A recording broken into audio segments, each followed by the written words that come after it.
I'm Zach. I'll be your nurse today. I'm just going to ask you a few questions about your visit. So first of all, what brought you in today? I'm just here for a routine checkup. Routine checkup. Mm-hmm. Okay, and it's just a part of our initial admission assessment is just to ask about relationships. And would you be willing to talk about that at all? Sure. Just so you know, everything that you talk about is confidential unless child abuse somehow comes up, then I'm mandated by the state to report that. So everything you say or tell me is confidential. So is it all right if we begin? Yes, that's fine. All right. So I have a little screening tool here. I'll give you a question and then an option of answers, and you can give me one of those answers back. Mm-hmm. So our first question is, in general, how would you describe your relationship? A lot of tension, some tension, or no tension? There's a lot of tension. A lot of tension? Mm-hmm. Okay. Do you and your partner work out arguments with great difficulty, some difficulty, or no difficulty? Great difficulty. Great difficulty, okay.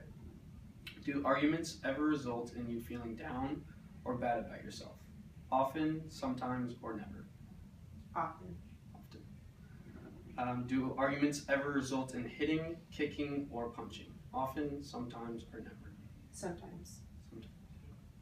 Do you ever feel frightened by what your partner says or does? Often, sometimes, never?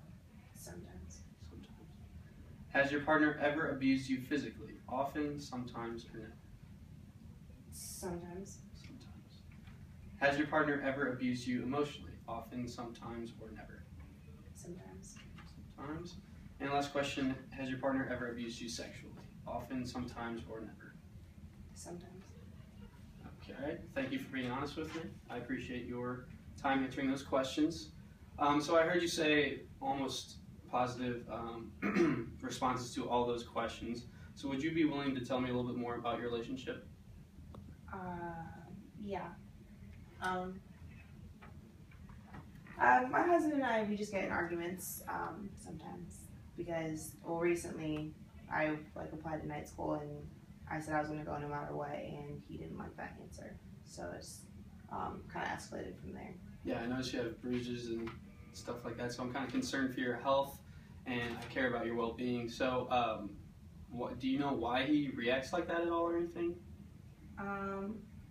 He just has anger issues sometimes, and I know, I've talked to my family about it, and as a wife, it's kind of just my job to take it and, be there for my husband, so it's not completely his fault. Okay, and I noticed that you have 2 kids, correct? Mm-hmm. And is there any effects on your kids from you and your husband's arguments at all? No. Okay. So I'm sorry you experienced that, and no one obviously deserves to be treated like that. Have you ever thought about questioning your relationship, possibly thinking about moving on or anything like that? I feel like it's I chose to marry him, so I have to stay with him kind of thing, and that's why I've talked to my family about, and I've talked to my priest about it, and they kind of just tell me that, as a wife, it's my job to stay, and I chose to marry him, and it's just something we're going to have to work through. Okay, so it's kind of like in your cultural and family beliefs that you stay with him once you're committed kind of thing. Mm-hmm. Okay, I can understand that. So one thing I would like for you to consider is possibly making a safety plan. Would you be open to that? Yeah, I'd be open to that. Okay, since you said that you're pretty much committed to staying with him, there are options if you're still in the relationship to make a safety plan. It has a couple of bullet points. So the first thing to do is think of a safe place to go if an argument occurs. So is there anywhere in your home that you can do that off the top of your head you might consider? In my home? Mm-hmm. I guess I could go to my room or to one of my kids' rooms. Okay. And one of the key things to remember about that is to avoid rooms with no exits, like a bathroom. Mm-hmm. So maybe more open room just to play on escape if you need it. And also rooms without weapons, so avoid the kitchen if you can. That would probably be a good idea. Okay. Think about and make a list of safe people that you can contact in case of an emergent situation, so family close by or close friends that might help you out that could really be beneficial. Keep a good amount of change with you at all times. I think that's a really good part of a safety plan, just in case you have to leave the home and you kind of have to fend for yourself for a little bit. Make sure you have money to do that. Another thing to do is to memorize all important phone numbers. like your family, obviously, so you can contact them in times of emergency.